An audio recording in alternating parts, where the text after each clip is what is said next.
The program that I applied to was called NETS, Networks and Social Systems Engineering. In fact, I think I was the third batch, ever to go to Penn for this program. On the first day of college, I didn't really know what to expect. I mean, this was the first time sort of I was alone in the US. Was free to do whatever I wanted. You need to be prepared. You need to sort of do things with consistency. You can't learn things up one night before. It just doesn't work. Something good about Penn is that, because of the peer group that you're in, everyone pushes each other, motivates each other. So, you become a different person by the end of the whole experience. In terms of numbers, the average salary my year would have been close to Hi, I'm Aryaman Vir. I studied my undergraduate and master's at the University of Pennsylvania School of Engineering and Applied Sciences.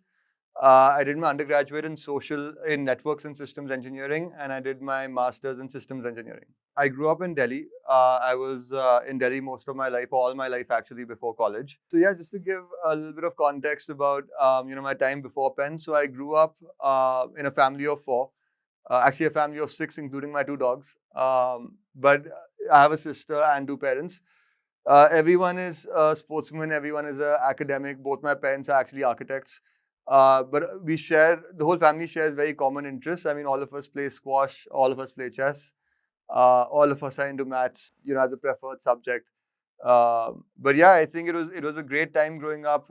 Both my parents were a lot like friends, so it was less a parent-child relationship and more like a friends relationship even when I was growing up. So that made life a little bit easier, I guess. So the program that I applied to was called NETS, Networks and Social Systems Engineering. In fact, I think I was the third batch, ever to go to Penn for this program. They only take, I think, 10 to 12 people a year. What really interested me in this program was it was an offbeat sort of computer science hybrid program wherein you learned computer science, but more so you learned the applications of it and how to sort of solve things with it in the real world. So like one of the projects in this course was making Facebook from scratch. So that's something which allowed us to use our skill sets that we developed in computer science to really see what we can sort of put out. So it was an honors program. So that was one reason I did it. The second was that the faculty for this program was sort of handpicked from around the US. It was like a dream team that was set up by Penn. So that also really inspired me to go there. On the first day of college, I didn't really know what to expect. I mean, this was the first time sort of I was alone in the US, was free to do whatever I wanted. So there was a lot of freedom that came. To some extent, it was overwhelming. It takes time to sort of learn how to manage that freedom. But yeah, it was a lot of fun. I mean, the things I was doing was mostly partying, sports, education. It took a little bit of time for that to come into the equation, but the first year was a lot of fun and games. In the last year, by that time you realize the seriousness of life. You've realized you do need to get a job eventually. You need to do something with your life. So by that time you really sort of got a lot of things into order. Something good about Penn is that because of the peer group that you're in, everyone pushes each other, motivates each other. So you become a different person by the end of the whole experience. So I would say both days were very special, but both days were very, very different. So in terms of the high and low points at Penn, I wouldn't say that there was anything unusually a high point or unusually a low point. But what happens is when your program is very difficult. So my program was very difficult. Uh, a lot of your highs and lows get interrelated with your success at the program. So something that used to happen very often is, in India, we're used to sort of walking into an exam and quite often winging it and getting a 60, 70%. What I very quickly realized is you can't do that anymore, especially when you go into engineering, when you go into computer science, or at least at Penn. So either you knew the answers, either you had studied it, or you would actually end up with a zero. So I think those zeros were quite the low points. They were a very big learning point actually that you need to be prepared. You need to sort of do things with consistency. You can't learn things up one night before. It just doesn't work when you're doing application as opposed to a Q&A kind of exam. So that was one of my learnings about how to manage my low points to some extent, at least academically related. So there's also a lot of opportunity at college and across all colleges. So apart from the professors, all the other functions are actually run by students of the campus. So, for instance, if you're on a sports team, then you can sort of help out after coaching to clean the area up, to sort of, run the sports desk. And all these jobs are paid. So, you can sort of earn money through college, and so did I. So I was a teaching assistant in a lot of my courses. Usually, you can become a teaching assistant if you've gotten an A before or if you've worked closely with the professor. And these are fantastic jobs. I mean, number one, you get to meet a lot more people, but you also get paid, for your time. So taking up these odd gigs in college also, definitely helps. When placements happen at Penn, a lot of companies come to campus. They give you offers. In fact, the university also works hand in hand with these companies. So there's a lot of synergy between these corporates as well as the campus. So it's not very difficult, especially if you spent your time, in college, sort of building yourself up for the job, doing well in your courses. It's not very difficult getting that job.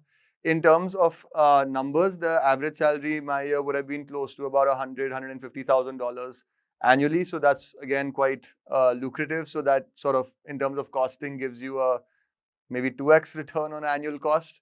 So in a 3 to 4 years, most people sort of recoup the money that they've invested in their education. But that is an anomaly. I mean, these are some of the top jobs you're getting out of Penn, but this is roughly what it was. So, through my time at Penn, of course, I was doing computer science, but I also picked up another interest, which was real estate and finance. So, at Penn, you have the Wharton School. So I thought, what better opportunity than to sort of take some courses from Wharton, whilst I was at Penn itself.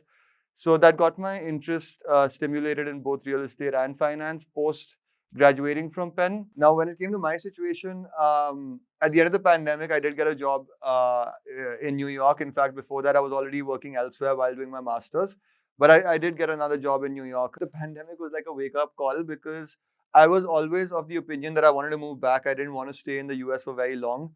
Um, the reason I wanted to stay in US for the first few years was to get that experience, was to understand, work culture, was to see things from a different perspective, and of course, the whole experience aspect of it. But I wanted to move back to India because I felt that doing a startup here would be relatively easier, home ground advantage. Things are not as expensive as they are in the US. So it was an environment which was easier for me to sort of do my own thing. Now, why I moved back in the pandemic? Because I'd already been working there for a year, maybe 2 years. And I realized if I don't move back now, then I'll never move back. I mean, I was living in New York. New York has some of the smallest and most expensive apartments in the world. When the pandemic started, we were all restrained to only our apartments. So if at a time like that, if I decided to continue to stay on, then I don't think I would have ever left. I started a startup called Myray Capital, which operated on the intersection of both engineering, computer science, finance, and real estate. It was a platform via which we facilitated investments into Indian real estate sector. Usually, the real estate sector only had funds, institutional investors who invested. We opened up the entire asset class for retail investors. So via our platform, you could fractionally own a piece of any property anywhere in India, and this concept sort of really picked up steam. We became one of the largest platforms in 3 years. We attracted VC funding. Most recently, SEBI has also given a dedicated regulation for the fractional ownership framework, which is a very big milestone for us. It gives legitimacy to everything that we were working on. It helps take everything mainstream. Went back to the Penn campus first time after 5 years. So this was like a 5-year graduation celebration.